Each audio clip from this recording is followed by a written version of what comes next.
S ನೋಡ್ರಿ continuation ಮಾಡೋಣ. Last ನಾವ್ ಎಲ್ಲಿವರೆಗೂ ಡಿಸ್ಕಷನ್ ಮಾಡಿದ್ವಿ ಅಂತಂದ್ ಹೇಳಿದ್ರೆ 1857 ಡಿಸ್ಕಷನ್ ಮಾಡಿದ್ವಿ.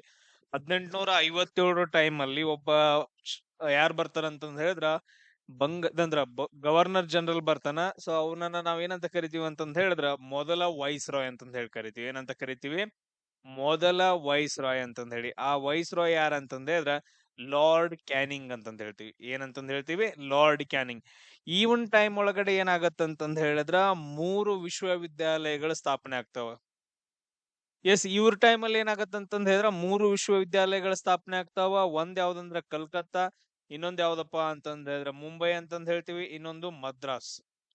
ಸೊ ಇಷ್ಟ್ರ ಬಗ್ಗೆ ಏನಂತಂದ್ ಹೇಳಿದ್ರೆ ನಾವು ಲಾಸ್ಟ್ ಕ್ಲಾಸ್ ಒಳಗಡೆ ಡಿಸ್ಕಷನ್ ಮಾಡಿದೀವಿ. ಎಲ್ರಿಗೂ ಅರ್ಥ ಆಗೈತೆ ಅನ್ಕೊಂತೀನಿ. ಇದಾದ ನಂತರ ನೆಕ್ಸ್ಟ್ ತುಂಬಾ ಇಂಪಾರ್ಟೆಂಟ್ ಆಗಿ ಬರುವಂತಹ ಒಬ್ಬ ಪರ್ಸನ್ ಬರ್ತಾನ. ಅವ್ರ ಯಾರಪ್ಪ ಅಂತಂದ್ ಹೇಳಿದ್ರ ಲಾರ್ಡ್ ಲಾರೆನ್ಸ್ ಅಂತಂದ್ ಹೇಳಿ ಬರ್ತಾರ. ಏನಂತಂದ್ ಹೇಳಿದ್ರ ಲಾರ್ಡ್ ಲಾರೆನ್ಸ್ ಅಂತಂದ್ ಹೇಳಿ ಬರ್ತಾರ. ಸೊ ಇವ್ರ ಬಗ್ಗೆ ಕೆಲವೊಂದು ಇಂಪಾರ್ಟೆಂಟ್ ಪಾಯಿಂಟ್ಸ್ ಗಳನ್ನ ಅಷ್ಟೇ ನಾನು ಹೇಳ್ಕೊಂತ ಹೋಗ್ತೀನಿ ನೋಡ್ರಿ. ಇವ್ರು 1864ರಿಂದ ಹಿಡ್ಕೊಂಡು 69ರವರೆಗೂ ವೈಸ್ ರಾಯ್ ಆಗಿರ್ತಾರ.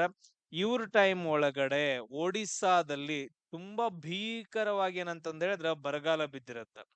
ಸೊ ವೈಸ್ ರಾಯ್ಗಳ ಟೈಮ್ ಅಲ್ಲಿ ಭೀಕರವಾಗಿ ಬರಗಾಲ ಬಿದ್ದಂತಹ ಒಂದು ಪ್ರದೇಶ ಯಾವ್ದಂತಂದ್ ಹೇಳಿದ್ರ ಒಡಿಶಾ ಅಂತಂದ್ ಹೇಳ್ತೀವಿ. ಅಲ್ಲೇನಪ್ಪಾ ಅಂತಂದ್ ಹೇಳಿದ್ರೆ ಅದನ್ನ ಸ್ಟಡಿ ಮಾಡಕ್ ಅಂತಂದ್ ಹೇಳಿ ಒಂದು ಆಯೋಗವನ್ನ ಕಳಿಸ್ತಾರ. ಬಟ್ ಅದ್ರ ಬಗ್ಗೆ ಏನು ಕೇಳಿಲ್ಲ. ಸೊ ಒಂದು ಟೈಮ್ ಅನ್ನ ಕೊಟ್ಟಿದ್ದಾರೆ. ಟೈಮ್ ಏನಂತ ಕೊಟ್ಟಿದ್ದಾರೆ ಅಂತಂದ್ ಹೇಳಿದ್ರ 1866ರಲ್ಲಿ ಒಡಿಸ್ಸಾದಲ್ಲಿ ಭೀಕರ ಬರಗಾಲ ಬಿದ್ದಾಗ ಅಂದ್ರ ವೈಸ್ ರಾಯ್ ಯಾರಾಗಿದ್ರು ಅಂತ ಕ್ವಶನ್ ನ ಕೇಳಿದಾರೆ. ಯಾರಂತಂದ್ ಹೇಳಿದ್ರ ಲಾರ್ಡ್ ಲಾರೆನ್ಸ್ ಅಂತಂದ್ ಹೇಳ್ತೀವಿ. ಯಾರಾಗಿರ್ತಾರ? Lord Lawrence. ಅದಾದ ನಂತರ ಇವ್ರು ಯಾಕೆ ಇಂಪಾರ್ಟೆಂಟ್ ಅಂತಂದ್ ಹೇಳಿದ್ರೆ 1865ರಲ್ಲಿ ಈಗ ಹೆಂಗ ಕೋಲ್ಕತ್ತಾ, ಬಾಂಬೆ, ಮದ್ರಾಸ್ ಒಳಗಡೆ ವಿಶ್ವವಿದ್ಯಾಲಯಗಳ ಸ್ಥಾಪನೆ ಆಗ್ತಾವ, ಸೇಮ್ ಅದೇ ತರ ಕಲ್ಕತ್ತಾ, ಅದಾದ ನಂತರ ಮದ್ರಾಸು ಮತ್ತು ಬಾಂಬೆ ಒಳಗಡೆ ಹೈಕೋರ್ಟ್ ಗಳ ಸ್ಥಾಪನೆ ಆಗ್ತಾವ. Very good. Calcutta high court, Madras high court, ಆಮೇಲೆ ಬಾಂಬೆ ಹೈಕೋರ್ಟ್ ಅಂತಂದ್ ಹೇಳಿ 1865ರಲ್ಲಿ ಸ್ಥಾಪನೆ ಆಗ್ತಾವ. ಅದು ಯಾರ ಟೈಮ್ ಅಲ್ಲಿ ಅಂತಂದ್ ಹೇಳಿದ್ರ ಲಾರೆನ್ಸ್ ಟೈಮ್ ಅಲ್ಲಿ. ಕ್ಲಿಯರ್ ಏನ್ರಪ್ಪ ಪಾಯಿಂಟ್?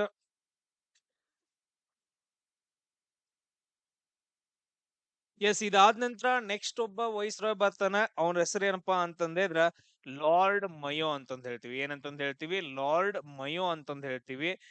ಇವ್ರೊಂದ್ ಸ್ವಲ್ಪ ಇಂಪಾರ್ಟೆಂಟ್. 1869ಇಂದ ಹಿಡ್ಕೊಂಡು 1872ವರೆಗೂ ಇವರು ವೈಸ್ ರಾಯ್ ಇರ್ತಾರ ನಮ್ಮ ಇಂಡಿಯಾದೊಳಗಡೆ. ಇದ್ ಯಾಕೆ ಇಂಪಾರ್ಟೆಂಟ್ ಹೇಳ್ರಿ? 1872 ಒಳಗಡೆ ಏನೋ ಒಂದು ಚೇಂಜ್ ಆಗತ್ತೆ. ಏನ್ ಚೇಂಜ್ ಆಗತ್ತೆ? ಏನೋ ಒಂದ್ ನಡೆಯುತ್ತೆ ಅಲ್ಲಿ. ಏನ್ ನಡೆಯತ್ತಂತಂದ್ ಹೇಳಿದ್ರ ಜನಗಣತಿ ನಡೆಯುತ್ತ. ಮೊದಲ ಬಾರಿಗೆ ನಮ್ಮ ಭಾರತ ದೇಶದೊಳಗಡೆ ಜನಗಣತಿ ನಡೆಯುತ್ತ. ಅದು ಯಾವಾಗಂದ್ರ 1872ರಲ್ಲಿ. ಕ್ಲಿಯರ್?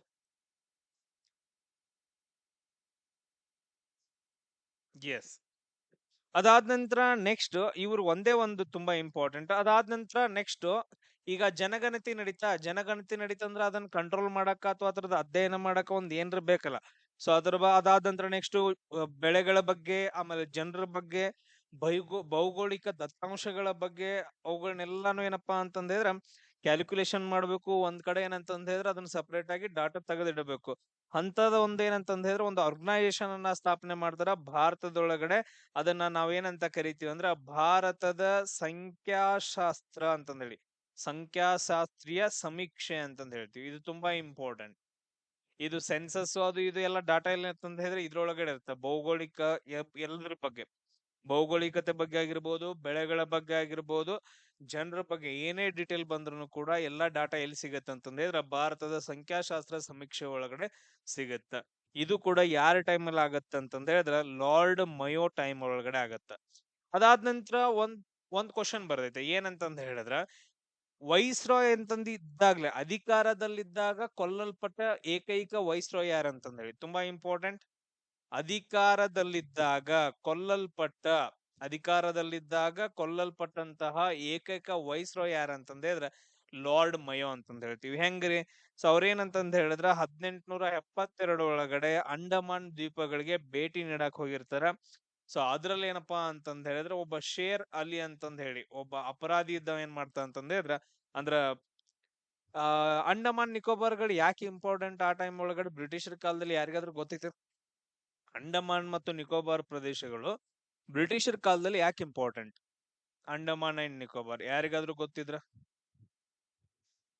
ಗಲ್ಲಿಗೇರಿಸ್ತಿದ್ರು. ಜೈಲುಗಳು, ಎಲ್ಲಾ ಜೈಲುಗಳು ಎಲ್ಲಿದ್ದು ಅಂತಂದ್ ಹೇಳಿದ್ರ ಅಂಡಮಾನ್ ನಿಕೋಬಾರ್ ಒಳಗಡೆ ಇದ್ವು. ಎಲ್ಲಾ ಜೈಲುಗಳು, ಬ್ರಿಟಿಷರ್ ಜೈಲುಗಳು ಎಲ್ಲಿದ್ವು ಅಂತಂದ್ ಹೇಳಿದ್ರೆ ಅಂಡಮಾನ್ ನಿಕೋಬಾರ್ ಅಲ್ಲಿ. ಸೊ ಈ ವೈಸ್ರಾಯ್ ಏನ್ ಮಾಡ್ತಾನ, ಅಂಡಮಾನ್ ನಿಕೋಬಾರ್ಗೆ ಹೋಗಿ ಅಂಡಮಾನ್ ದ್ವೀಪಗಳಿಗೆ ಭೇಟಿ ನೀಡುವಾಗ ಅಲ್ಲಿ ಇದ್ದಂತಹ ಒಬ್ಬ ಅಪರಾಧಿ, ಅವ್ರೇನಂತ ಕರೀತಾರ, ಅಪರಾಧಿ ಅಂತ ಕರೀತಾರ, ನಾವ ಏನಂತ ಕರಿತೀವಿ, ಹೋರಾಟಗಾರ ಅಂತ ಕರಿತೀವಿ, ಅಂತ ಒಬ್ಬ ಪರ್ಸನ್ ಶೇರ್ ಅಲಿ ಅನ್ನೋನು. ಸೊ ಇವ್ರನ್ನ ಚಾಕು ಚುಚ್ಬಿಟ್ಟು ಕೊಂದಾಕ್ತಾನ. ಇದೇನಪ್ಪಾ ಅಂತಂದ್ರೆ ತುಂಬಾ ಇಂಪಾರ್ಟೆಂಟ್ ಆಗಿರೋ ಪಾಯಿಂಟ್ಸ್ ಗಳು. ಅದಕ್ಕೆ ಹೇಳ್ತೀವಿ, ಅಧಿಕಾರದಲ್ಲಿದ್ದಾಗ ಕೊಲ್ಲಲ್ಪಟ್ಟ ಅಥವಾ ಅಧಿಕಾರದಲ್ಲಿದ್ದಾಗ ಮರಣ ಹೊಂದಿದ ಏಕೈಕ ವೈಸ್ರಾಯ್ ಯಾರಂತಂದ್ ಹೇಳಿದ್ರ ನಾವು ಯಾರಂತಂದ್ ಹೇಳ್ತೀವಿ, ಲಾರ್ಡ್ ಮಯೋ ಅಂತಂದ್ ಹೇಳ್ತೀವಿ. ಕ್ಲಿಯರ್ ಪಾ ಪಾಯಿಂಟ್ ಗಳು ಎಲ್ರಿಗೂ?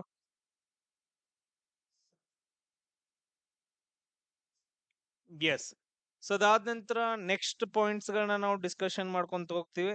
ಲಾರ್ಡ್ ಮಯೋ ಆದ ನಂತರ ಅಷ್ಟೊಂದೇನು ಇಂಪಾರ್ಟೆಂಟ್ ಬರಂಗಿಲ್ಲ ಯಾರು, ಬಟ್ ಅದ್ರ ಒಬ್ಬ ಪರ್ಸನ್ ಬರ್ತಾನ, ಲಾರ್ಡ್ ಲಿಟ್ಟನ್ ಅಂತಂದ್ ಹೇಳಿ.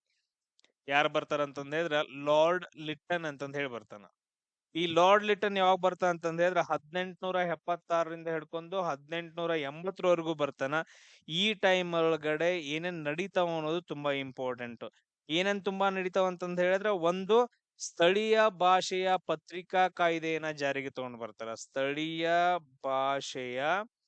ಸ್ಥಳೀಯ ಭಾಷೆಯ ಪತ್ರಿಕಾ ಕಾಯ್ದೆ ಅಂದ್ರೆ ಇವಾಗ ಸ್ಥಳೀಯ ಭಾಷೆ ಒಳಗಡೆ ಕೂಡ ಏನಂತಂದ್ರೆ ಪತ್ರಿಕೆಗಳು ಬರಬೇಕು, ಬಟ್ ಅದ್ರ ಕೆಲವೊಂದು ರೆಸ್ಟ್ರಿಕ್ಷನ್ಸ್ ಇರಬೇಕು ಅಂತಂದ್ ಹೇಳಿ.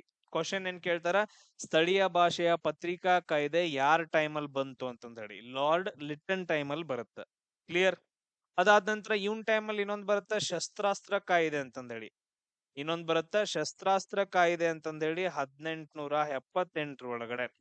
ಭಾರತೀಯರು ಪರವಾನಗಿ ಇಲ್ಲದೆ ಯಾವ ಶಸ್ತ್ರಾಸ್ತ್ರಗಳನ್ನು ಕೂಡ ಇಟ್ಕೊಳಂಗಿಲ್ಲ. ಇವಾಗೂ ಕೂಡ ಅದೇ ರೂಲ್ ಐತೆ, ಯಾರು ಪರ್ಮಿಷನ್ ಇಲ್ದ ಬಂದೂಕ ಅದ ಇದು ಇಟ್ಕೊಂಡ್ ಗನ್ಗಳನ್ನೆಲ್ಲ ಇಟ್ಕೊಳಂಗಿಲ್ಲ. ಸೇಮ್ ಅದೇ ತರ ಫಸ್ಟ್ ಬಂದಿರೋ ಕಾಯ್ದೆ ಅದು 1878 ಶಸ್ತ್ರಾಸ್ತ್ರ ಕಾಯ್ದೆ.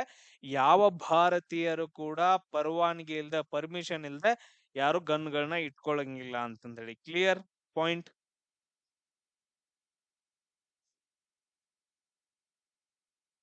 ಎಸ್. ಅದಾದ ನಂತರ ಇವ್ರ ಏನ್ ಮಾಡ್ತಾರ ಅಂತಂದ್ ಹೇಳಿದ್ರೆ, ಸಿವಿಲ್ ಸರ್ವಿಸ್ ಎಕ್ಸಾಮ್ಸ್ ನಡೀತಾ ಇರ್ತಾವ. ಲಾರ್ಡ್ ಕಾರ್ನ್ ವಾಲಿಸ್ ಟೈಮ್ ಅಲ್ಲಿ ಅಂತಂದ್ರೆ ಸಿವಿಲ್ ಸರ್ವಿಸ್ ಎಕ್ಸಾಮ್ಸ್ ಗಳೇನ್ ನಡೀತಿರ್ತಾವಲ್ಲ, ಸೇಮ್ ಅದು ಕಂಟಿನ್ಯೂಷನ್ ಆಗ್ತಿರುತ್ತ. ಅವಾಗ ಏನ್ ಕೊಟ್ಟಿರ್ತಾರ ಅಂತಂದ್ ಹೇಳಿದ್ರೆ 21 ಏಜ್ ಲಿಮಿಟೆಡ್ ಇರುತ್ತೆ. ಸೊ 21 ಏಜ್ ಏನಪ್ಪಾ ಅಂತಂದ್ರೆ ಲಿಮಿಟೆಡ್ ಇರುತ್ತೆ. ಆ ಏಜ್ ಅನ್ನ ಚೇಂಜ್ ಮಾಡ್ತಾರೆ. 21ರಿಂದ ಏನ್ ಮಾಡ್ತಾರಂದ್ರ 19 ವರ್ಷಕ್ಕೆ ತಗೊಂಡ್ ಬರ್ತಾರ. 21ರಿಂದ ಏನಪ್ಪಾ ಅಂತಂದ್ರೆ 19 ವರ್ಷಕ್ಕೆ ತಗೊಂಡ್ ಬರ್ತಾರ. ಯಾಕಂತಂದ್ ಹೇಳಿದ್ರ ಭಾರತ ದೇಶದವ್ರು ಯಾರು ಕೂಡ ಅದ್ರೊಳಗ್ ಪಾಸ್ ಆಗ್ಬಾರ್ದು ಅಂತಂದ್ ಹೇಳಿ ಇವನ್ ತಲೆ. ಯಾಕ, ಇವಾಗ ನೋಡ ಅವ್ರು ಹುಡುಗರೆಲ್ಲಾರ ಏನಂತಂದ್ ಭಾರತೀಯರು ಲಂಡನ್ಕ್ ಹೋಗ್ಬೇಕು. ಲಂಡನ್ಕ್ ಹೋಗಿ ಏನಂತಂದ್ ಹೇಳಿದ್ರೆ ಅಲ್ಲಿ ಸ್ಟಡಿ ಮಾಡ್ಬೇಕು. ಅಲ್ಲಿಂದ ಎಲ್ಲಿಗೆ ಬರ್ಬೇಕು, ಇಂಡಿಯಾಕ್ ಬರ್ಬೇಕು. ಇಂಡಿಯಾಕ್ ಬಂದ್ ಏನಂತಂದ್ ಹೇಳಿದ್ರೆ ಈ ಎಕ್ಸಾಮ್ ಬರಿಬೇಕು. ಈ ಎಕ್ಸಾಮ್ ಬರೆಯೋದ್ರೊಳಗಡೆ ಏನಾಗ್ತಿತ್ತು, ಅವ್ರಿಗೆ ವಯಸ್ಸಾಗ್ತಿತ್ತು. ಆರಾಮಾಗಿ ಏನಂತಂದ್ ಹೇಳಿದ್ರೆ 19 ಮುಗಿದ್ ಹೋಗ್ತಿತ್ತು. 19 ಮುಗಿತು ಅಂತಂದ್ ಹೇಳಿದ್ರೆ ಅವ್ರ ಎಕ್ಸಾಮ್ ಬರೆಯಂಗಿಲ್ಲ. ಯಾರು ಕೂಡ ಏನಂತಂದ್ ಹೇಳಿದ್ರೆ ಅಧಿಕಾರಿಗಳಾಗಂಗಿಲ್ಲ, ಯಾರು ಬ್ರಿಟಿಷರ್ನ ಅಪೋಸ್ ಮಾಡಂಗಿಲ್ಲ ಅಂತಂದ್ ಹೇಳಿ. So civil service exam age ಅನ್ನ ಏನ್ ಮಾಡ್ತಾನಂದ್ರ 21 ಲಾಸ್ಟ್ ಇರೋದನ್ನ 19ಕ್ಕೆ ತಗೊಂಡ್ ಬರ್ತಾನ. Point clear? ಇದು ಕೂಡ ಕ್ವಶನ್ ಬಂದೈತೆ.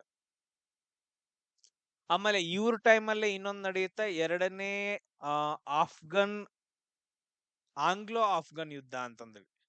ಇವ್ರ ಟೈಮಲ್ಲಿ ಏನಂತಂದ ಹೇಳಿದ್ರೆ ಎರಡನೇ ಆಂಗ್ಲೋ ಆಫ್ಘನ್ ಯುದ್ಧ ನಡೆಯುತ್ತೆ. ಅಂದ್ರೆ ಅಫ್ಘಾನಿಸ್ತಾನ ಪ್ರದೇಶಗಳನ್ನ ಕೆಲವೊಂದು ವಶಪಡಿಸ್ಕೊಳ್ತಾನ. ಇಷ್ಟು ಪಾಯಿಂಟ್ಸ್ ಗಳನ್ನ ನೀವು ಇದ್ರಲ್ಲಿ ಏನಪ್ಪಾ ಅಂತಂದ ಹೇಳಿದ್ರೆ ನೆನ್ಪಿಟ್ಕೋಬೇಕು. ಇವ್ರ ಆದ ನಂತರ ನೆಕ್ಸ್ಟ್ ಬರುವಂತಹ ವ್ಯಕ್ತಿ ಯಾರಂತಂದ ಹೇಳಿದ್ರ ಲಾರ್ಡ್ ರಿಪ್ಪನ್ ಅಂತಂದ ಹೇಳ್ತೀವಿ.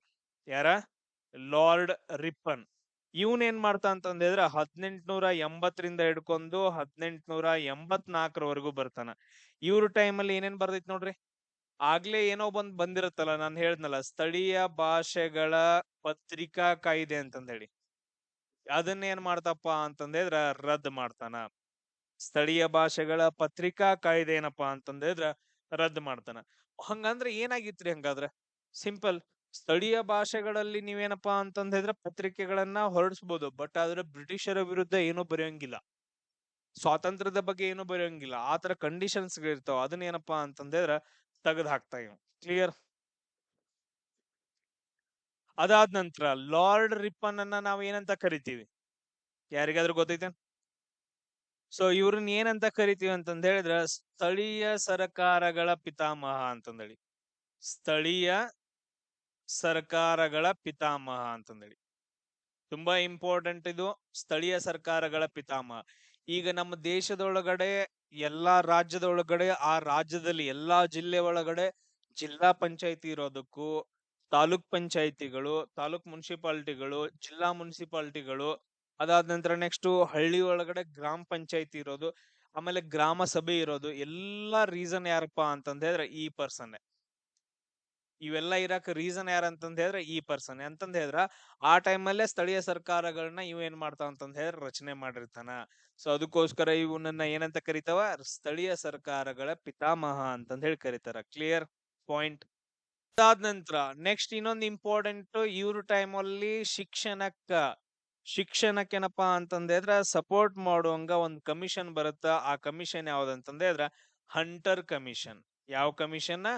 Hunter commission. ಇದನ್ನ ನೆನ್ಪಿಟ್ಕೊಳ್ರಿ. ಇದು ಇಂತಾದ ಸೇಮ್ ಇನ್ನೊಂದು ಬರುತ್ತ, ಅದನ್ನ ನಾನು ಹೇಳ್ತೀನಿ. ಪ್ರಾಥಮಿಕ ಶಿಕ್ಷಣವನ್ನ, ಅದು ಎದಕ್ಕಂತ ಹೇಳಿದ್ರ ಪ್ರಾಥಮಿಕ ಶಿಕ್ಷಣವನ್ನ ಸಪೋರ್ಟ್ ಮಾಡಕ ಬಂದಂತ ಕಮಿಷನ್ ಯಾವ್ದಂತಂದ್ರೆ ಹಂಟರ್ ಕಮಿಷನ್. ಇದು ಈ ಟೈಮ್ ಒಳಗಡೆ 1880ರಿಂದ 84 ಇಲ್ಲೇ ಹೇಳ್ಬಿಡ್ತಾರ ನೋಡ್ರಿ. ಜಲಿಯನ್ ವಾಲಾಬಾಗ್ ಯಾವಾಗ ನಡೀತೈತಿ? 1919 ಏಪ್ರಿಲ್ 13ನೇ ತಾರೀಕಲ್ಲ. 1919 ಏಪ್ರಿಲ್ 13ನೇ ತಾರೀಕ ಜಲಿಯನ್ ವಾಲಾಬಾಗ್ ಖಂಡ ನಡೆಯುತ್ತ. ಸೊ ಇದನ್ನ ವಿಚಾರಣೆ ಮಾಡೋಕಂತಂದ್ ಹೇಳಿ ಒಂದ್ ಕಮಿಷನ್ ಬರುತ್ತ. ಅದು ಕೂಡ ಏನಂತಂದ್ರೆ ಹಂಟರ್ ಕಮಿಷನ್ ಅಂತಂದ್ ಹೇಳ್ತೀವಿ. ಈ ಕಮಿಷನ್ ಬೇರೆ, ಈ ಕಮಿಷನ್ ಬೇರೆ, ನೆನ್ಪಿಟ್ಕೊಳ್ರಿ. ಈ ಹಂಟರ್ ಕಮಿಷನ್ ಬೇರೆ, ಈ ಹಂಟರ್ ಕಮಿಷನ್ ಬೇರೆ. ಇದ್ರದ್ದು ಡೇಟ್ ಯಾವಾಗ? 1880ರಿಂದ 84. ಇದ್ರ ಡೇಟ್ ಯಾವಾಗ? 1919. ಎಸ್. ಅದಾದ ನಂತರ ನೆಕ್ಸ್ಟ್ ನೋಡ್ರಿ. ಎಸ್, ಇದೇನಪ್ಪಾ ನೆಕ್ಸ್ಟ್ ಇನ್ನೊಂದು ಇಂಪಾರ್ಟೆಂಟ್. ಇವ್ರ ಟೈಮ್ ಒಳಗಡೆ 1881ರಿಂದ ಹಿಡ್ಕೊಂಡು 1881ರಿಂದ ಹಿಡ್ಕೊಂಡು ನಾವೇನಂತ ಹೇಳ್ತೀವಿ ಅಂತಂದ ಹೇಳಿದ್ರೆ ಸಿಂಕ್ರೋನಸ್ ಜನಗಣತಿ ಅಂತಂದ ಹೇಳ್ತೀವಿ. ಸಿಂಕ್ರೋನಸ್ ಜನಗಣತಿ ಅಂತಂದ ಹೇಳಿದ್ರೆ ಫಸ್ಟ್ ಟೈಮ್ ಜನಗಣತಿ ಯಾರ ಟೈಮಲ್ಲಿ ನಡೀತು ನಾನು ನಿಮ್ಗೆ ಹೇಳ್ದೆ. ಬಟ್ ಆದ್ರೆ ಇಲ್ಲಿ ಸಿಂಕ್ರೋನಸ್ ಜನಗಣತಿ ಅಂತ ನಡೆಯುತ್ತೆ. 1872ರಲ್ಲಿ ಮೊದಲ ಜನಗಣತಿ ನಡೀತಿದೆ ಅಂತ ಹೇಳ್ತೀವಿ. ಬಟ್ ಆದ್ರೆ ಇಲ್ಲಿ ಸಿಂಕ್ರೋನಸ್ ಜನಗಣತಿ ಅಂತಂದ ಹೇಳಿದ್ರೆ 1881ರಿಂದ ಹಿಡ್ಕೊಂಡು ಪ್ರತಿ 10 ವರ್ಷಕ್ಕೊಮ್ಮೆ, ಇವಾಗೂ ಕೂಡ ಪ್ರತಿ 10 ವರ್ಷಕ್ಕೊಮ್ಮೆ ಜನಗಣತಿ ನಡೆಯುತ್ತೆ. 1881 ಆದ ನಂತರ ನೆಕ್ಸ್ಟ್ 1891, ಅದಾದ ನಂತರ ನೆಕ್ಸ್ಟ್ 1901. ಈ ತರ ಕಂಟಿನ್ಯೂಸ್ ಆಗಿ 10 ವರ್ಷಕ್ಕೊಮ್ಮೆ ನಡೆಯುವಂತ ಜನಗಣತಿ ಯಾವಾಗ ಸ್ಟಾರ್ಟ್ ಆಗತ್ತೆ ಅಂತಂದ್ರೆ 1881ರಿಂದ ಕಂಟಿನ್ಯೂಷನ್ ಆಗತ್ತೆ. ಅದಕ್ಕೋಸ್ಕರ ಸಿಂಕ್ರೋನಸ್ ಜನಗಣತಿ ಅಂತಂದ ಹೇಳ್ತೀವಿ. ಕ್ಲಿಯರ್. ಅದಾದ ನಂತರ ಇವ್ರ ಟೈಮ್ ಅಲ್ಲೇ ಇನ್ನೊಂದು ಇಂಪಾರ್ಟೆಂಟ್ ಪಾಯಿಂಟ್ ಬರುತ್ತಾ. ಆ ಪಾಯಿಂಟ್ ಯಾವ್ದಂತಂದ ಹೇಳಿದ್ರೆ ಕಾರ್ಖಾನೆ ಕಾಯ್ದೆ ಅಂತಂದ ಹೇಳಿ. ತುಂಬಾ ಇಂಪಾರ್ಟೆಂಟ್. ಫ್ಯಾಕ್ಟರಿ ಆಕ್ಟ್ ಅಂತಂದ ಹೇಳ್ತೀವಿ, ಕಾರ್ಖಾನೆ ಕಾಯ್ದೆ ಅಂತಂದ ಹೇಳಿ. ಕಾರ್ಖಾನೆ ಕಾಯ್ದೆ 1881ರೊಳಗಡೆ ಇದೇನ್ ಹೇಳತ್ತಂತಂದ ಹೇಳಿದ್ರೆ 7 ವರ್ಷಕ್ಕಿಂತ ಚಿಕ್ಕ ಮಕ್ಕಳನ್ನ ಕಾರ್ಖಾನೆ ಒಳಗಡೆ ಯಾರು ಕೂಡ ಕೆಲಸ ಮಾಡಿಸುವಂತಿಲ್ಲ ಅಂತಂದೇಳಿ. 7 ವರ್ಷದೊಳಗಿನ ಮಕ್ಕಳಿಗೆ ಕೆಲಸ ಮಾಡುವುದನ್ನ ನಿಷೇಧ ಮಾಡುತ್ತಾ ಆ ಕಾಯ್ದೆ ಯಾವ್ದಂತಂದ್ರೆ 1881ರ ಕಾರ್ಖಾನೆ ಕಾಯ್ದೆ ಅಂತಂತ ಹೇಳ್ತೀವಿ. ಕ್ಲಿಯರ್ ಏನ್ರಪ್ಪ ಪಾಯಿಂಟ್ ಎಲ್ರು? ಇವನ್ ಟೈಮ್ ಅಲ್ಲಿ ಕ್ಲಿಯರ್. ಇವಂದ್ ಬಾಳ ಇಂಪಾರ್ಟೆಂಟ್. ಇವ್ ಲಾರ್ಡ್ ರಿಪ್ಪನ್ ಇದನ್ನಲ್ಲ, ಇವ್ ಬಾಳ ಅಂದ್ರ ಬಾಳ ಒಳ್ಳೆ ಕೆಲಸ ಮಾಡಿದಾನ. ಯಾರಾದ ನಂತರ ಅಂತಂದ್ರೆ ಫಸ್ಟ್ ತುಂಬಾ ಒಳ್ಳೆ ಕೆಲಸವನ್ನ ಮಾಡಿದಂತಹ ಗವರ್ನರ್ ಯಾರಪ್ಪಾ ಅಂತಂದ್ರೆ William Bentinck. First William Bentinck ನಮ್ ಇಂಡಿಯಾಕ್ ಬಾಳ ಒಳ್ಳೆ ಕೆಲಸ ಮಾಡ್ತಾನ. ನೆಕ್ಸ್ಟ್ ಏನಂತಂದ ಹೇಳಿದ್ರೆ ಲಾರ್ಡ್ ಡೌಲ್ ಹೌಸಿ. ಅವು ಟೆಲಿಗ್ರಾಫು, ಅಂಚೆ ಕಚೇರಿ, ಅದಾದ ನಂತರ ನೆಕ್ಸ್ಟ್ ಏನು ಟ್ರೈನ್ ಎಲ್ಲ ತಗೊಂಡ್ಬರೋದು ಅವ್ನ್ ಮಾಡ್ತಾನ. ಅದಾದ ನಂತರ ನೆಕ್ಸ್ಟ್ ಇಂಪಾರ್ಟೆಂಟ್ ಯಾರಂತಂದ ಹೇಳಿದ್ರೆ ಲಾರ್ಡ್ ರಿಪ್ಪನ್. ಇವ್ರು 3 ಜನ ಅಂತಂದ್ರೆ ಬಾಳ ಇಂಪಾರ್ಟೆಂಟ್, ಬಾಳ ಚೇಂಜಸ್ ಮಾಡ್ತಾರೆ ನಮ್ಮ ಇಂಡಿಯಾದೊಳಗಡೆ. ಇದಾದ ನಂತರ ನೆಕ್ಸ್ಟ್ ಬರುವಂತ ವ್ಯಕ್ತಿ ಯಾರಂತಂದ್ರೆ ಲಾರ್ಡ್ ಡಫರಿನ್ ಅಂತಂದ ಹೇಳ್ತೀವಿ. ಯಾರಂತಂದ ಹೇಳ್ತೀವಿ? ಲಾರ್ಡ್ ಡಫರಿನ್. 1884ರಿಂದ ಹಿಡ್ಕೊಂಡು 1888ರವರೆಗೆ. ಇವ್ರು ಯಾಕೆ ಇಂಪಾರ್ಟೆಂಟ್? ಒಂದ್ ನೆನ್ಪಿಟ್ಕೊಡ್ರಿ. ನಮ್ ಕ್ವಶನ್ ಕೇಳ್ತಾರ. 1885ರಲ್ಲಿ ಇಂಡಿಯನ್ ನ್ಯಾಷನಲ್ ಕಾಂಗ್ರೆಸ್ ಸ್ಥಾಪನೆ ಆಗತ್ತ. ಅದನ್ನ ಯಾರು ಸ್ಥಾಪನೆ ಮಾಡ್ತಾರ ಅಂತಂದ ಹೇಳಿದ್ರೆ A.O. ಹ್ಯೂಮನ್ ಅವರು. A.O. ಹ್ಯೂಮನ್ ಅವರು 1885ರೊಳಗಡೆ ಇಂಡಿಯನ್ ನ್ಯಾಷನಲ್ ಕಾಂಗ್ರೆಸ್ ಅನ್ನ ಸ್ಥಾಪನೆ ಮಾಡ್ತಾರ. ಆ ಕಾಲದಲ್ಲಿ ಇದ್ದಂತಹ ವೈಸ್ರಾಯ್ ಯಾರಂತಂದ ಹೇಳಿದ್ರ ಲಾರ್ಡ್ ಡಫರಿನ್ ಅಂತಂದ ಹೇಳ್ತೀವಿ. ಕ್ಲಿಯರ್. ಇದು ಒಂದೇ, ಇದನ್ ಬಿಟ್ರೆ ಬೇರೆ ಏನಿಲ್ಲ ಅವನ್ ಕಡೆ.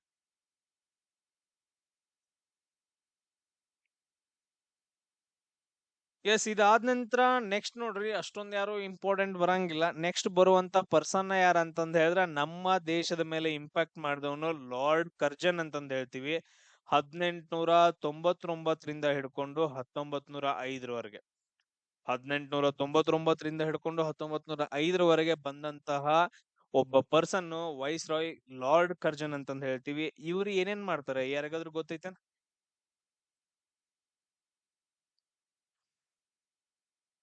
ಸೊ ಏನಾಗತ್ತಪ್ಪ ಅಂತಂದ್ ಹೇಳಿದ್ರೆ ಈ ರೀತಿಯಾಗಿ ನಮ್ಮ ಭಾರತ ದೇಶ ಅಖಂಡವಾಗಿ ಚೆನ್ನಾಗಿರತ್ತ. ಬಟ್ ಆದ್ರೆ ಇಲ್ಲೇನ್ ಮಾಡ್ದ ಅಂತಂದ್ ಹೇಳಿದ್ರೆ ಬಂಗಾಳದ ಪ್ರಾಂತದೊಳಗಡೆ ಬಂಗಾಳವನ್ನ ಎರಡು ಭಾಗಗಳಾಗಿ ವಿಭಜನೆ ಮಾಡ್ತಾನ. ಈ ಭಾಗದಲ್ಲಿ ಏನಂತಂದ್ರೆ ಹಿಂದೂಗಳಿರ್ಬೇಕು, ಈ ಭಾಗದಲ್ಲಿ ಏನಂತಂದ್ರೆ ಮುಸ್ಲಿಮರು ಇರ್ಬೇಕು. ಈ ರೀತಿಯಾಗಿ ಏನಂತಂದ್ ಹೇಳಿದ್ರೆ ಚೇಂಜಸ್ ಮಾಡಿ, ಈ ತರ ಏನಪ್ಪಾ ಅಂತಂದ್ರೆ ಹಿಂದೂಗಳನ್ನ ಮುಸ್ಲಿಮರನ್ನ ಎರಡು ಭಾಗಗಳಾಗಿ ಚೇಂಜಸ್ ಮಾಡಿ ಏನ್ ಮಾಡ್ತಾನ, ಬಂಗಾಳವನ್ನ ಪಾರ್ಟಿಷನ್ ಮಾಡ್ತಾನ. ಅದಕ್ಕೋಸ್ಕರ ಅದ್ ಯಾವಾಗ ನಡೆಯುತ್ತಾ, 1905ರಲ್ಲಿ ನಡೆಯುತ್ತಾ. ಅದನ್ನ ನಾವು ಬಂಗಾಳದ ವಿಭಜನೆ ಅಂತ ಕರಿತೀವಿ. ಬಂಗಾಳದ ವಿಭಜನೆ.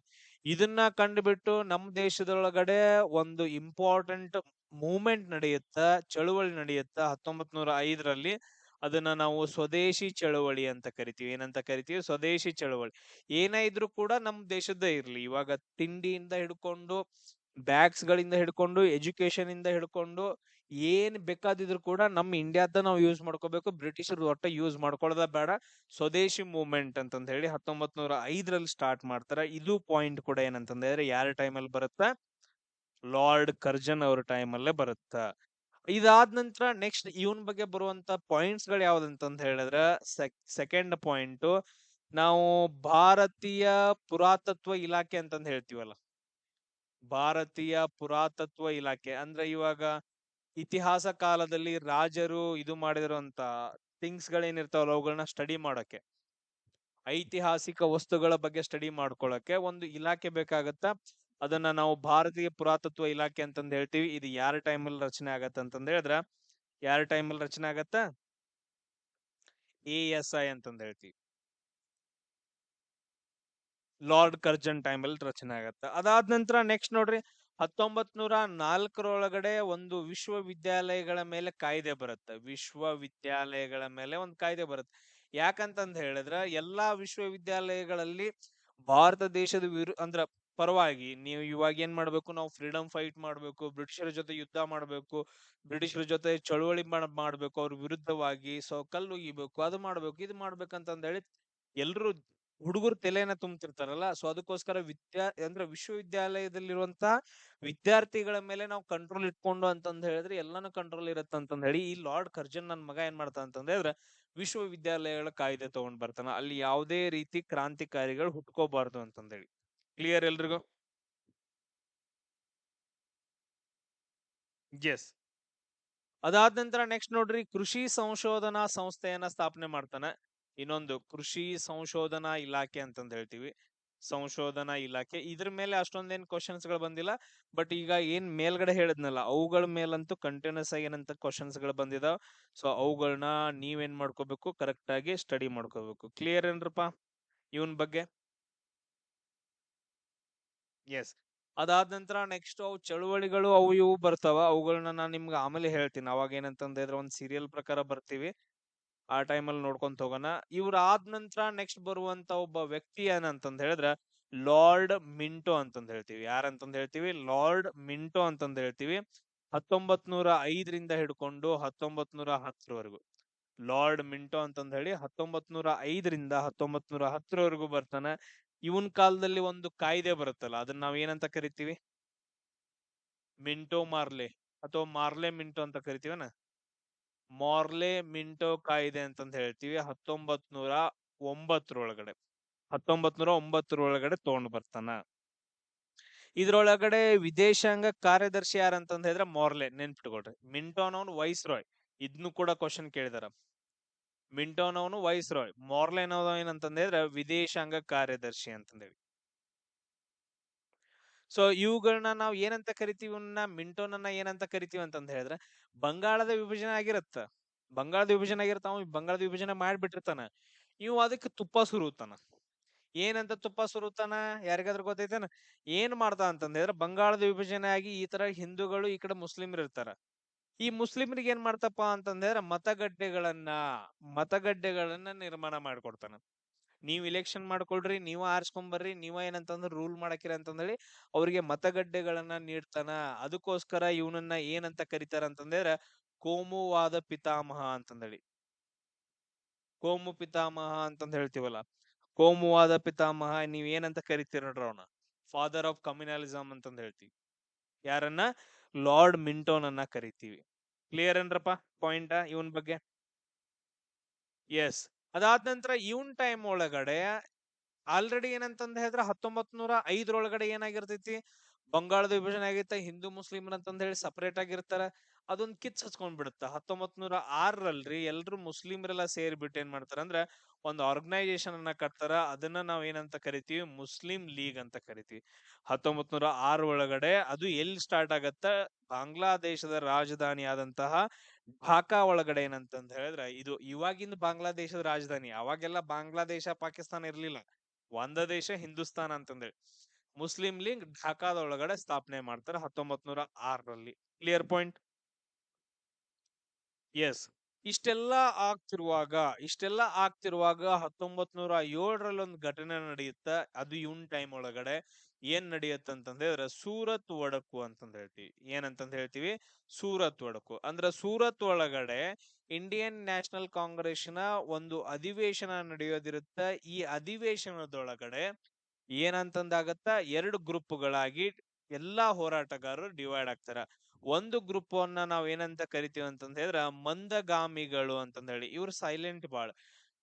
ಇವ್ರೇನಂತಂದ ಹೇಳಿದ್ರೆ ನೀವು ಬಿಟ್ಟು ಹೋಗ್ರಿ, ನೀವು ಬಿಟ್ಟು ಹೋಗ್ರಿ, ಬ್ರಿಟಿಷರ್ ನೀವು ಬಿಟ್ಟು ಹೋಗ್ರಿ, ನೀವು ಬಿಟ್ಟು ಹೋಗ್ಲಿಲ್ಲ ಅಂದ್ರೆ ನಾವು ಉಪವಾಸ ಮಾಡ್ತೀವಿ, ಇಲ್ಲ ಅಂದ್ರೆ ನಾವು ಉಪವಾಸ ಮಾಡಿ ಸತ್ತೋಗ್ತೀವಿ ಅಂತಂದೇಳಿ ಈ ರೀತಿಯಾಗಿ ಘೋಷಣೆ ಕೂಗ್ತಾ ಚಳುವಳಿಗಳನ್ನ ಮಾಡ್ತಾ ಇರುವಂತ ಒಂದು ಟೀಮ್ ಯಾವ್ದಂತಂದ್ರೆ ಮಂದಗಾಮಿಗಳು ಅಂತಂದ ಹೇಳಿ.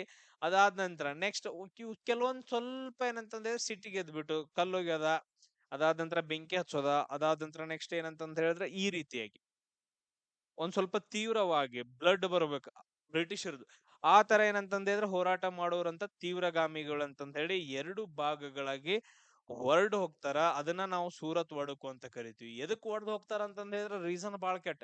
ಯಾಕಂತಂದ ಹೇಳಿದ್ರೆ ಸೂರತ್ ಅಧಿವೇಶನ ನಡೀತಿರತ್ತಲ್ಲ, ಈ ಸೂರತ್ ಅಧಿವೇಶನದ ಅಧ್ಯಕ್ಷರು ಯಾರಾಗ್ಬೇಕು ಅಂತಂದ ಹೇಳಿ ತೀವ್ರಗಾಮಿಗಳು ಹೇಳ್ತಿರ್ತಾರ. ಬಾಲ್ ಗಂಗಾಧರ್ ತಿಲಕರಾಗ್ಬೇಕು ಅಂತಂದ ಹೇಳಿ ಇವ್ರು ಹೇಳ್ತಿರ್ತಾರ.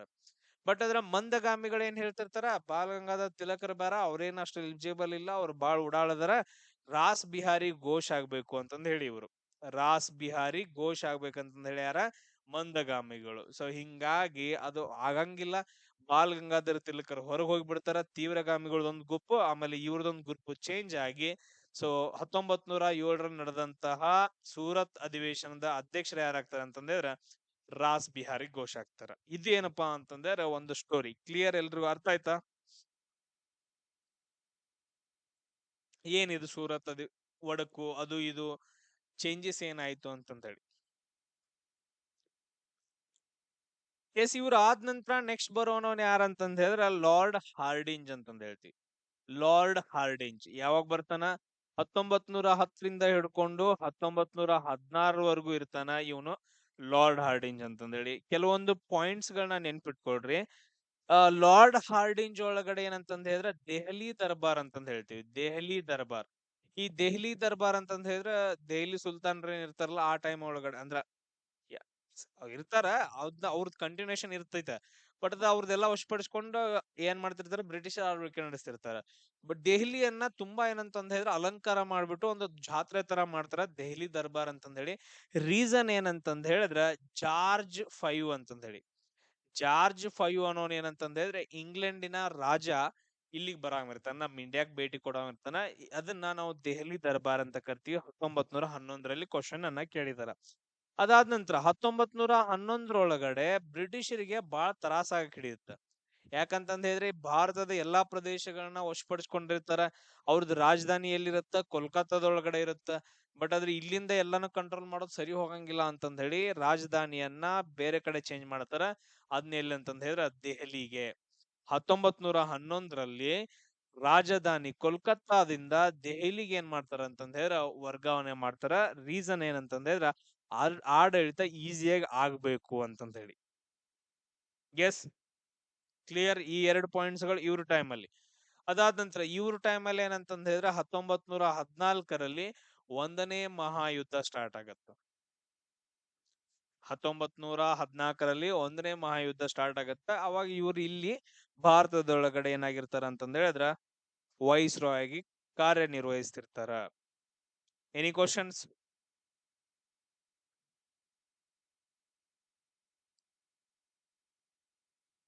ಎಸ್.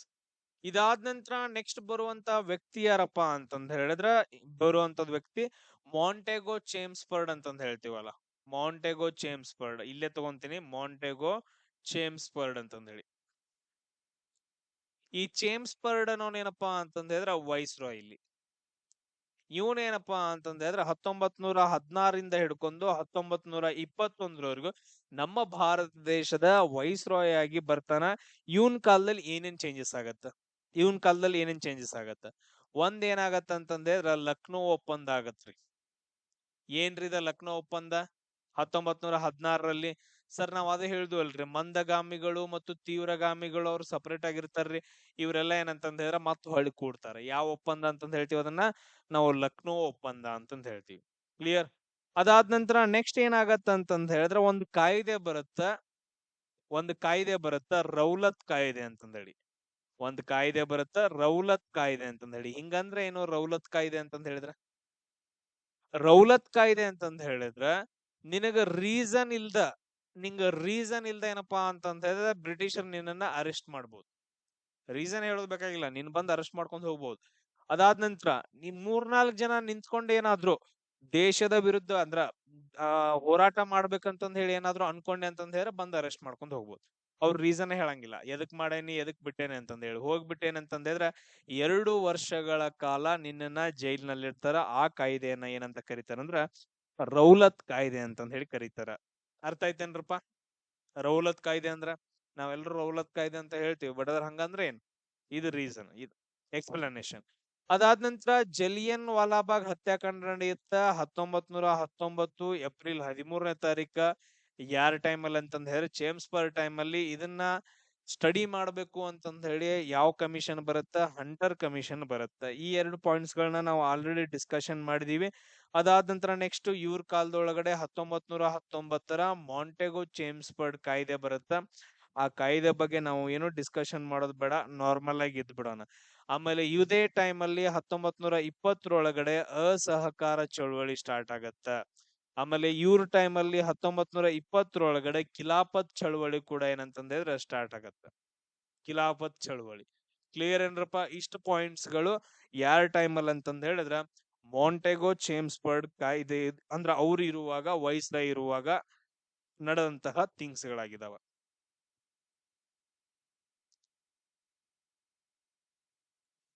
ಎಸ್. ನೆಕ್ಸ್ಟ್ ನೋಡ್ರಿ. ನೆಕ್ಸ್ಟ್ ಏನಂತಂದ ಹೇಳಿದ್ರ ಬರುವಂತ ಪರ್ಸನ್ ಯಾರಂತಂದ ಹೇಳಿದ್ರ ಲಾರ್ಡ್ ಇರ್ವಿನ್ ಅಂತಂದ ಹೇಳ್ತೀವಿ. ಯಾರಂತಂದ ಹೇಳಿದ್ರ ಲಾರ್ಡ್ ಇರ್ವಿನ್. 1926ರಿಂದ ಹಿಡ್ಕೊಂಡು 1931ರವರೆಗೂ ಬರ್ತಾನ ಲಾರ್ಡ್ ಇರ್ವಿನ್ ಅಂತಂದ ಹೇಳಿ. ಇವನ್ ಟೈಮ್ ಒಳಗಡೆ ಒಂದು ಕಮಿಷನ್ ಬರುತ್ತಾ. ಆ ಕಮಿಷನ್ ಯಾವ್ದಂತಂದ ಹೇಳಿದ್ರ ಸೈಮನ್ ಕಮಿಷನ್ ಅಂತಂದ ಹೇಳ್ತೀವಿ. ಏನಂತ ಕರಿತೀವಿ? ಸೈಮನ್ ಕಮಿಷನ್ ಅಂತಂದ ಹೇಳಿ. ಯಾರಿಗಾದ್ರೂ ಗೊತ್ತೈತೇನ್ ಸೈಮನ್ ಕಮಿಷನ್ ಅಂತಂದ ಹೇಳಿ? 1927 ಟೈಮ್ ಅಲ್ಲಿ ಸೈಮನ್ ಕಮಿಷನ್ ಬರುತ್ತೆ. ಈ ಸೈಮನ್ ಕಮಿಷನ್ ಅಂದ್ರೆ ಏನಿದೆ? ಯಾರಿಗಾದ್ರೂ ಏನಾದ್ರು ಸೊ ಏನಾಗತ್ತಂತಂದ ಹೇಳಿದ್ರೆ 1919ರೊಳಗಡೆ ಮಾಂಟೆಗೋ ಚೇಮ್ಸ್ಬರ್ಗ್ ಕಾಯ್ದೆ ಅಂತ ಬಂದಿರ್ತಾವ. ಆ ಕಾಯ್ದೆ ಎಲ್ಲವನ್ನು ಏನಂತಂದ ಹೇಳಿದ್ರೆ ನಮ್ ಇಂಡಿಯಾದಲ್ಲಿ ಅದನ್ನ ಇಂಪ್ಲಿಮೆಂಟ್ ಮಾಡಿರ್ತಾರ. ಸೊ ಆ ಕಾಯ್ದೆಗಳು ನಮ್ ಇಂಡಿಯಾದೊಳಗಡೆ ಎಷ್ಟು ಉಪಯೋಗ ಆದವು, ಎಷ್ಟು ಗ್ರೋತ್ ಆಯ್ತು, ಎಷ್ಟು ಯೂಸ್ ಆದವು ಅಂತಂದ ಹೇಳಿ ಸೈಮನ್ ಕಮಿಷನ್ ಬರುತ್ತೆ ಅದನ್ನ ಸ್ಟಡಿ ಮಾಡಾಕ. ಇವ್ರೆಲ್ಲರೂ ಎಲ್ಲಾರ ಅಂತಂದ ಹೇಳಿದ್ರೆ ಇಂಗ್ಲೆಂಡ್ ದಾರ. ಇವ್ರೆಲ್ಲಾ ಎಲ್ದಾರಪ್ಪ ಅಂತಂದ ಹೇಳಿ ಸೈಮನ್ ಕಮಿಷನ್ ಒಳಗಡೆ ಇದ್ದಾರೆಲ್ಲರೂ ಇಂಗ್ಲೆಂಡ್ ದಾರ. ಅವ್ರು ಹೆಂಗ್ ಬಂದ್ ನಮ್ಮಲ್ಲೇ ಅದು ಉಪಯೋಗ ಆಯ್ತು ಇಲ್ಲೋ, ಅದ್ ಹೆಂಗ್ ಗ್ರೋತ್ ಆಯ್ತು ಅಥವಾ ಹೆಂಗ್ ಯೂಸ್ ಆಯ್ತು ಅಂತ ಹೇಳು. ಸೊ ಇದ್ರೊಳಗಡೆ ಏನಾದ್ರು ಯೂಸ್ ಆಗೈತಿ ಅಥವಾ ಅದ್ರಲ್ಲಿ ಏನಾದ್ರು ಒಂದು ಉಪಯೋಗ ಆಗೈತಿ ಅಂತಂದ್ ಹೇಳ್ಬೇಕಂತಂದ್ ಹೇಳಿದ್ರೆ ಈ ಸೈಮನ್ ಕಮಿಷನ್ ಒಳಗಡೆ ಯಾರು ಇರ್ಬೇಕು? ಭಾರತೀಯರ ಇರ್ಬೇಕು. ಅಂದ್ರೆ ನಮ್ ಮನ್ಯಾಗ ಎಷ್ಟು ಉದ್ಧಾರ ಆಗತ್ತೇವು, ಏನಾಗತ್ತೇವು, ಪ್ರಾಬ್ಲಮ್ಸ್ ಎಷ್ಟಿದಾವ ಅಂತಂದ್ ಹೇಳಿ ನಮ್ ಮನ್ಯಾಗಿನಾರ ಯಾರೋ ಒಬ್ರು ಹೇಳ್ಬೇಕಲ್ಲ. ಅದನ್ನ ಬಂದ್ಬಿಟ್ಟು ಮನಿ ಸೈಡ್ದಾಗ ಅವ್ರ ಹೇಳ್ದ ಅಂತ ಹೇಳಿದ್ರೆ ಆಗತ್ತೇನ್ ಆಗಂಗಿಲ್ಲಲ್ಲ. ಸೇಮ್ ಹಂಗ ನೀವೆಲ್ಲಾ ಬಂದ್ಬಿಟ್ಟು ಸ್ಟಡಿ ಮಾಡಕ್ ಹೋಗ್ಬೇಡ್ರಿ, ಅದ್ರೊಳಗೆ ನಮ್ ಭಾರತೀಯರ ಇರ್ಲಿ, ಅವ್ರು ನಿಮಗ್ ಕರೆಕ್ಟ್ ಆಗಿ ಹೇಳ್ತಾರೋ ಅಂತಂದ್ ಹೇಳಿ. ನೀವ್ ಇದ್ದವ್ರು ಇಂಗ್ಲೆಂಡ್ ನಿಂದ ಬಂದಿರ್ಲ, ನೀವು ಇಂಗ್ಲೆಂಡ್ಗೆ ರಿಟರ್ನ್ ಹೋಗ್ಬಿಡ್ರಿ ಅಂತಂದೇಳಿ. ನೀವು ಇಂಗ್ಲೆಂಡ್ ನಿಂದ ಬಂದಿರ್, ನೀವು ಇಂಗ್ಲೆಂಡ್ಗೆ ರಿಟರ್ನ್ ಹೋಗ್ರಿ ಅಂತಂದ್ ಹೇಳಿ ಒಂದು ಘೋಷಣೆಯನ್ನ ಕೂಗ್ತಿರ್ತಾರ, ಸೈಮನ್ ಗೋ ಬ್ಯಾಕ್ ಅಂತಂದೇಳಿ. ಏನಂತಂದೇಳಿ? ಸೈಮನ್ ಗೋ ಬ್ಯಾಕ್ ಅಂತಂದ್ ಹೇಳಿ ಘೋಷಣೆಯನ್ನ ಕೂಗ್ತಿರ್ತಾರ. ಈ ಟೈಮ್ ಒಳಗಡೆ ಏನಂತಂದ್ ಹೇಳಿದ್ರ, ಈ ಟೈಮ್ ಒಳಗಡೆ ಈ ಚಳುವಳಿಯನ್ನ ಮಾಡ್ತಿರ್ಬೇಕಂತಂದ್ ಹೇಳಿದ್ರೆ ಬ್ರಿಟಿಷರ ಲಾಠಿ ಏಟಿನಿಂದ ಒಬ್ಬ ಪರ್ಸನ್ ಸತ್ತೋಗ್ತಾನ. ಅವರೇ ಯಾರಂತಂದ್ ಹೇಳಿದ್ರ ಲಾಲಾ ಲಜಪತ್ ರಾಯ್ ಅಂತಂದ್ ಹೇಳಿ. ಯಾರಂತಂದ್ ಹೇಳಿದ್ರ ಲಾಲಾ ಲಜಪತ್ ರಾಯರು ಈ ಚಳುವಳಿ ಒಳಗಡೆ ಅಂದ್ರ ಬ್ರಿಟಿಷರ ಪೊಲೀಸ್ ಲಾಠಿ ಪ್ರಹಾರದಿಂದ ಸತ್ತೋಗ್ತಾರ. ಅರ್ಥ ಆಯ್ತೇನ್ರಪ್ಪ? ಎಸ್. ಅದಾದ ನಂತರ ನೆಕ್ಸ್ಟ್ ಇಂಪಾರ್ಟೆಂಟ್ ಬರೋ ಏನಂತಂದ ಹೇಳಿದ್ರೆ 1930 1930 ದಂಡಿ ಮೆರವಣಿಗೆ ಅಥವಾ ದಂಡಿ ಉಪ್ಪಿನ ಸತ್ಯಾಗ್ರಹ ಸ್ಟಾರ್ಟ್ ಆಗತ್ತ. ಯಾರು ಸ್ಟಾರ್ಟ್ ಮಾಡ್ತಾರ? ಮಹಾತ್ಮ ಗಾಂಧೀಜಿಯವರು ಸ್ಟಾರ್ಟ್ ಮಾಡ್ತಾರ ದಂಡಿ ಉಪ್ಪಿನ ಸತ್ಯಾಗ್ರಹ ಅಂತಂದೇಳಿ. ಅದೇ ರೀತಿಯಾಗಿ ಅದೇ ಟೈಮಲ್ಲಿ ಇನ್ನೊಂದು ಸ್ಟಾರ್ಟ್ ಆಗತ್ತ, ಕಾನೂನು ಭಂಗ ಚಳುವಳಿ ಅಂತಂದೇಳಿ. ಇನ್ನೊಂದ್ ಯಾವ್ದು? ಕಾನೂನು ಭಂಗ ಚಳುವಳಿ ಕೂಡ ಏನಂತಂದ ಹೇಳಿದ್ರೆ ಅದೇ ಟೈಮಲ್ಲಿ ಸ್ಟಾರ್ಟ್ ಆಗತ್ತ. ಇವೆರಡೂ ಆದ ನಂತರ ಈ ಚಳುವಳಿಗಳನ್ನ ಇವ್ರು ಬಿಡಂಗಿಲ್ಲ. ಸೊ ಈಗ ಹೆಂಗಪ್ಪಾ ಅಂತಂದ್ರ ಬ್ರಿಟಿಷರ್ ಗೊತ್ತಾಗ್ಬಿಡತ್ತೆ, ಇವ್ ಗಾಂಧೀಜಿ ಇವ್ ಸುಮ್ಮಿರಂಗಿಲ್ಲ, ಇವ್ ಉಪವಾಸ ಸತ್ಯಾಗ್ರಹ ಮಾಡೋದ, ಎಲ್ಲಾರನು ಕೂಡ್ಸೋದ, ನಮ್ ವಿರುದ್ಧ ಬರೋದ ಅಂತಂದ್ ಹೇಳಿ ಹಿಂಗ್ ಮಾಡ್ತಿರ್ತಾನೆ ಯಾವಾಗ್ಲೂ. ಇವನ್ ಜೊತೆ ಒಂದು ಒಪ್ಪಂದ ಮಾಡ್ಕೋಬೇಕು ಅಂತಂದ್ ಹೇಳಿ 1931 ಇರ್ವಿನ್ ಏನ್ ಮಾಡ್ತಾ ಅಂತಂದ್ ಹೇಳಿದ್ರೆ ಗಾಂಧಿಯವರ ಜೊತೆಗೆ ಸೇರ್ಕೊಂಡು ಒಂದು ಒಪ್ಪಂದ ಮಾಡ್ಕೊಂತಾನ. ಅದೇ ಒಪ್ಪಂದವನ್ನ ನಾವ್ ಏನಂತ ಕರಿತೀವಿ ಅಂದ್ರೆ ಗಾಂಧಿ ಇರ್ವಿನ್ ಒಪ್ಪಂದ ಅಂತಂದ್ ಹೇಳ್ತೀವಿ. ಏನಂತ ಕರಿತೀವಿ? ಗಾಂಧಿ ಇರ್ವಿನ್ ಒಪ್ಪಂದ ಅಂತಂದ್ ಹೇಳಿ. ಕ್ಲಿಯರ್ ಏನ್ರಪ್ಪ ಪಾಯಿಂಟ್ ಇಷ್ಟ? ಎಸ್. ಆಮೇಲೆ ಇವನ್ ಟೈಮ್ ಒಳಗಡೆ ದುಂಡು ಮೇಜಿನ ಪರಿಷತ್ಗಳು ನಡೀತಾವ, ದುಂಡು ಮೇಜಿನ ಸಮ್ಮೇಳನಗಳು ಅಂತಂದ್ ಹೇಳ್ತೀವಲ್ಲ, ಅವೆಲ್ಲ ಇಂಗ್ಲೆಂಡ್ ಒಳಗಡೆ ನಡೀತಾವ. ದುಂಡು ಮೇಜಿನ ಸಮ್ಮೇಳನಗಳು ಅಂತಂದ್ ಹೇಳಿ ನಮ್ಗೆ ಅವು ಕ್ವಶನ್ಸ್ ಗಳು ಬರಂಗಿಲ್ಲ. ಸೊ ಯಾವ ನಡೆದ್ರು ಕೂಡ ಎಲ್ಲ ಮೂರ್ ನಡೀತಾವ ಇದ್ರೊಳಗಡೆ, ಮೂರು ದುಂಡು ಮೇಜಿನ ಸಮ್ಮೇಳನಗಳು ಸೊ ಇರ್ವಿನ್ ಟೈಮ್ ಒಳಗಡೆ ನಡೀತಾವ. ಇಷ್ಟು ಪಾಯಿಂಟ್ಸ್ ಗಳನ್ನ ನೀವು ನೆನ್ಪಿಟ್ಕೋಬೇಕು. ಇದಾದ ನಂತರ ನೆಕ್ಸ್ಟ್ ಅಷ್ಟೊಂದೇನ್ ಪಾಯಿಂಟ್ಸ್ ಗಳು ಯಾರ ಮೇಲೂ ಬರಂಗಿಲ್ಲ. ಲಾರ್ಡ್ ಲಿನ್ ಲಿತ್ಗೋ ಅಂತಂದ್ ಹೇಳಿ ಬರ್ತಾನ, ಲಾರ್ಡ್ ವೆವೆಲ್ ಅಂತಂದ್ ಹೇಳಿ. ಅವನ್ನೆಲ್ಲ ನಾವೇನಂತಂದ್ ಹೇಳಿದ್ರೆ ನೆಕ್ಸ್ಟ್ ಚಳುವಳಿಗಳು ಅಂತಂದ್ ಹೇಳಿ ಡಿಸ್ಕಷನ್ ಮಾಡೋಣ. ಯಾಕಂತಂದ್ ಹೇಳಿದ್ರೆ ಯುದ್ಧಗಳ ಬಗ್ಗೆ, ಚಳುವಳಿಗಳ ಬಗ್ಗೆ ಹೇಳ್ಬೇಕು. ಈಗ ನೆಕ್ಸ್ಟ್ ಬರುವಂತ ಲಾಸ್ಟ್ ಇಂಪಾರ್ಟೆಂಟ್ ಪರ್ಸನ್ ಯಾರಂತಂದ್ ಹೇಳಿದ್ರೆ 1947 48 ಬರುವಂತವನು ಲಾರ್ಡ್ ಮೌಂಟ್ ಬ್ಯಾಟನ್ ಅಂತಂದ್ ಹೇಳ್ತೀವಿ. ಯಾರಂತಂದ್ ಹೇಳ್ತೀವಿ? ಲಾರ್ಡ್ ಮೌಂಟ್ ಬ್ಯಾಟನ್ ಅಂತಂದ್ ಹೇಳಿ. ಸೊ ಇವನೇ ಏನಪ್ಪಾ ಅಂತಂದ ಹೇಳಿದ್ರೆ ಕೊನೆಯ ವೈಸ್ ರಾಯ್ ಅಂತಂದ್ ಹೇಳ್ತೀವಿ. ಇವನೇ ಯಾರಂತಂದ್ರೆ ಕೊನೆಯ ವೈಸ್ ರಾಯ್ ಅಂತಂದ್ ಹೇಳ್ತೀವಿ. ಸೊ ನಮಗ್ 1947 ಕಾಯ್ದೆ ಅಂತಂದ್ ಹೇಳಿ ಬರುತ್ತೆ. 1947 ಕಾಯ್ದೆ ಸೊ ಇವನ್ ಟೈಮ್ ಅಲ್ಲಿ ಬರುತ್ತೆ. ಈ ಕಾಯ್ದೆ ಒಳಗಡೆ ಏನ್ ಹೇಳ್ತಾರ ಅಂತಂದ್ ಹೇಳಿದ್ರೆ ಭಾರತ ದೇಶದಲ್ಲಿ ಅಂದ್ರ ಈ ಕಡೆ ಏನ್ ಎಲ್ಲಾ ಇರ್ತಾವಲ್ಲ, ಎಲ್ಲಾ ದೇಶಗಳಿಗೆ, ಎಲ್ಲಾ ರಾಜ್ಯ ಮನೆತನಗಳಿಗೆ ಏನ್ ಹೇಳ್ತಾರ ಅಂದ್ರೆ ನೀವು ಒಂದು ಭಾರತವನ್ನ ಸೇರ್ಬೇಕು, ಇಲ್ಲ ಅಂತಂದ ಹೇಳಿದ್ರೆ ನೀವು ಪಾಕಿಸ್ತಾನವನ್ನ ಸೇರ್ಬೇಕು ಅಂತಂದೇಳಿ. ಇದ್ರಲ್ಲಿ ಎಲ್ಲಾ ಏನಪ್ಪಾ ಅಂತಂದ ಹೇಳಿದ್ರೆ ಪಾಕಿಸ್ತಾನಕ್ ಸೇರ್ತಾವ, ಭಾರತಕ್ ಸೇರ್ತಾವ. ಬಟ್ ಅದ್ರ ಇಲ್ಲೊಂದ್ ಐತ್ ನೋಡ್ರಿ, ಇದು ಜುನಾಗಢ್ ಅಂತಂದ ಹೇಳಿ. ಅದಾದ ನಂತರ ಇಲ್ಲಿ ಮೇಲ್ಗಡೆ ಜಮ್ಮು ಕಾಶ್ಮೀರ್ ಒಂದು, ಅದಾದ ನಂತರ ಕೆಳಗಡೆ ಇಲ್ಲಿ ಹೈದರಾಬಾದ್ ಒಂದು. ಇವು ಮೂರು ಏನಂತಂದ್ರೆ ಸ್ವತಂತ್ರವಾಗಿ ಉಳಿಯೋಕೆ ಒಂದು ಒಪ್ಪಿಗೆಯನ್ನ ಹಾಕೊಂತಾವ. ಸೊ ಇದು ಯಾವಾಗ ನಡೆಯುತ್ತೆ ಅಂತಂದ ಹೇಳಿದ್ರೆ 1947 ನಡೆಯುತ್ತ. ಇದಾದ ನಂತರ ನೆಕ್ಸ್ಟ್ ಇವ್ರ ಅಧಿಕಾರವನ್ನ ಯಾರು ತಗೊಂತಾರ ಅಂತಂದ್ರೆ ಸಿ ಗೋಪಾಲಾಚಾರಿ ಅಂತಂದೇಳಿ. ಯಾರಪ್ಪ ಅಂತಂದ್ರೆ ಸಿ ಗೋಪಾಲಾಚಾರಿ ಅಂತಂದೇಳಿ ಭಾರತದ ಸ್ವತಂತ್ರ ಅಥವಾ ಭಾರತದ ಮೊದಲ ಗವರ್ನರ್ ಜನರಲ್ ಅಂತಂದ್ ಹೇಳ್ತೀವಿ. ಸೊ ಯಾರನ್ನ? ಸಿ ಗೋಪಾಲಾಚಾರಿ ಅವ್ರನ್ನ.